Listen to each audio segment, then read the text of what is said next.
Magandang araw mga ka-anxiety. Nandito na naman tayo ngayon para magbahagi ng ating mga nalalaman at mga kaalaman tungkol sa anxiety disorder, kung paano ba talaga ito i-overcome. Ngayon, ang ibabahagi ko sa inyo ngayon ay tungkol ito sa pagtulog, o yung tipong nahihirapan kang makatulog o yung hindi ka makatulog sa gabi. Ngayon, ang tanong kasi, paano maibalik yung dating tulog mo sa natural na paraan, o yung tipong wala kang iniinom na kahit na anong gamot. Alam nyo kasi, no, para mangyari kasi yan, kailangan nyo munang maliwanagan kung bakit nangyayari sa inyo yan, o kung paano nangyari sa inyo yan na nahirapan kayong makatulog. Ganito kasi tayo kasi, no, na nagdudusa na sa anxiety disorder, o yung diagnose na tayo ng anxiety disorder. Ang pinakadahilan talaga kung bakit tayo nahihirapang makatulog ay yung mga alalahanin at yung mga dapat isipin, yung mga bagay-bagay na dapat isipin ay dinadala natin ito sa paghiga natin. Kaya nahihirapan tayong makatulog dahil yung mga alalahanin na ito yung mga nangyari sa nakaraan, o yung nangyari kanina, o yung nangyari ngayon, o yung mangyayari bukas, o yung mangyayari pa sa hinaharap. At yung mga nararamdaman natin na hindi maganda, at yung mga nararanasan natin na mga pangit, yan yung mga alalahanin na dinadala natin sa paghiga natin. At pati yung mga bagay na dapat isipin, ito yung mga iniisip natin kahit hindi naman importante. Kaya yan yung nagiging dahilan kung bakit tayo nahihirapang makatulog, dahil yung isip natin ay sobrang aktibo sa pag-aalala at sa pag-iisip. Yung karanasan ko kasi sa hirap sa pagtulog, no, kung minsan nahihirapan talaga akong makatulog. Kung minsan naman nakakatulog naman ako, pero maaga akong nagigising, tapos hindi na ako makabalik sa pagtulog. Kaya itong sitwasyon na ito ay humahantong ito sa pag-aalala ko sa pagtulog, na nagiging sanhi ng pagkabalisa ko, at lalo akong nababalisa, at saka yung mainitin ang ulo ko, at magsisimula uli akong mag-alala sa pagtulog ko. Kaya itong pagtulog na ito ay ginagawa ko ng isang malaking problema. Kaya yung pagtulog ko nagiging cycle na sa bawat gabi na dumating. Ang pagtulog ay natural sa ating lahat. Tayo kasi na nakakaranas ng anxiety disorder ay may posibilidad talaga na dagdagan pa ng mga alalahanin at isipin kapag nakahiga na tayo.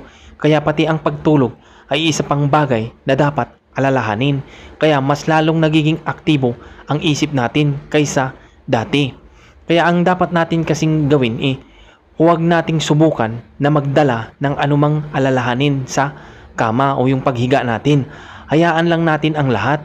Kung nais ng isip natin na pag-usapan ang anumang bagay, hayaan lamang natin ito, at huwag pakialaman, at huwag gumawa ng problema sa pagtulog. Tigilan na natin ang ating sarili ng buo kapag matutulog na tayo. Ito ay magpapahiwatig na madali tayong makakatulog kapag titigilan na natin yung sarili natin. Ito yung mga importante na dapat gawin. Kumbaga, ito yung ipapaliwanag mo sa utak mo. Kumbaga, yung utak mo tuturuan mo siya. Yung gagawa kasi tayo ng technique, o yung gagawa tayo ng paraan para makatulog, ito nga yung magikinig ng mga nakakaantok na music, o yung tipong may iinumin kang gamot, papagurin mo muna yung sarili mo para makatulog ka. Yung mga ganyan ba? Kasi kasi yan technique kasi yan para makatulog ka, di ba? Pero kapag tayo kasi na nakakaranas ng anxiety disorder, pwede kasi natin yung gawin na yun makatulong sa atin. Pero wag nating ipangako sa utak natin na yun yung magiging dahilan na makatulog agad tayo. Kasi minsan, gaya nga ng sabi ko, hindi ka makakatulog dahil nga yung mga alalahanin at saka isipin ay dinadala mo sa paghiga mo. Yun po talaga ang totoong dahilan. Kasi overactive pa yung isip mo. Ngayon, kapag uminom ka kasi ng pampatulog at nakinig ka ng worship song o yung mga music na nakakaantok, tapos hindi ka makatulog, 'di ba? Yan panibagong alalahanin uli yan. Panibagong isipin mo uli yan. Kasi yung katawan kasi natin, no, meron kasi itong sariling desisyon o meron itong sariling kakayahan na tayo ay patulugin niya.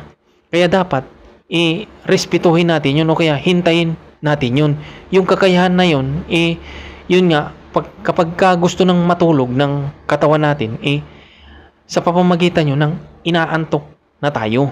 Ngayon, kung hindi pa kasi tayo inaantok, tapos pipilitin natin na matulog tayo o gagawa tayo ng paraan para tayo antukin, yun po yung magiging dahilan na lalong hindi talaga tayo makakatulog. Gaya nga ng sabi ko, merong kakayahan yung katawan natin na patulugin tayo sa pamamagitan ng inaantok na tayo. Kapag hindi pa tayo inaantok, wag po nating pilitin o wag nating pilitin nga na makatulog agad tayo. Kasi nga, kapag ginawa natin yan, ma-pressure lang tayo o lalo tayong hindi makakatulog. Yan po yung dapat yung maintindihang mabuti. Kasi ang pagtulog kasi, kusa lang naman yan mararamdaman yung antok. Baga yung antok, kusa natin yung mararamdaman sa natural na pamamaraan. Kaya lang talaga natin yan, hindi nararamdaman ang antok. Dahil nga yung mga alalahanin at saka yung mga isipin na hindi naman importante, iniisip natin. O yung mga alalahanin na kahit natapos na, inaalala pa rin natin. Kaya yun ang naging dahilan kung bakit hindi ka pa inaantok, dahil nga yung isip mo sobrang aktibo pa. Kumbaga naglalakbay pa yan. Sana naiintindihan yung mabuti yung sinasabi ko. Ito po yung sinasabi ko na kailangan yung maliwanagan. Kasi kung hindi kayo maliwanagan o hindi nyo maintindihan kung bakit nangyayari sa inyo yan, hindi nyo talaga magagawa ng tama kung ano ba talaga yung dapat yung gawin. Kasi yung mga pampatulog na gamot o yung makikinig ka ng music na aantukin ka, pwedeng makatulong yun, no?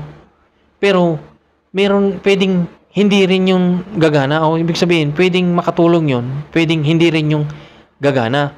Dahil nga kapag aktibo pa nga yung isip natin, no, hindi talaga gagana yan kahit anong gawin nyo. Hindi talaga kayo aantukin. Kapag ganyan, no, kung aktibo yung isip nyo, hayaan nyo lang na maging aktibo siya. Huwag nyo lang huwag nyo lang pakialaman. O huwag na kayong gumawa ng kung ano-ano pa. Hayaan nyo lang na siya mismo ang huminto sa pagiging aktibo. Yun nga, sa pamamagitan ng hindi nyo na dadagdagan pa ng alalahanin at isipin yung aktibo nyo na isip.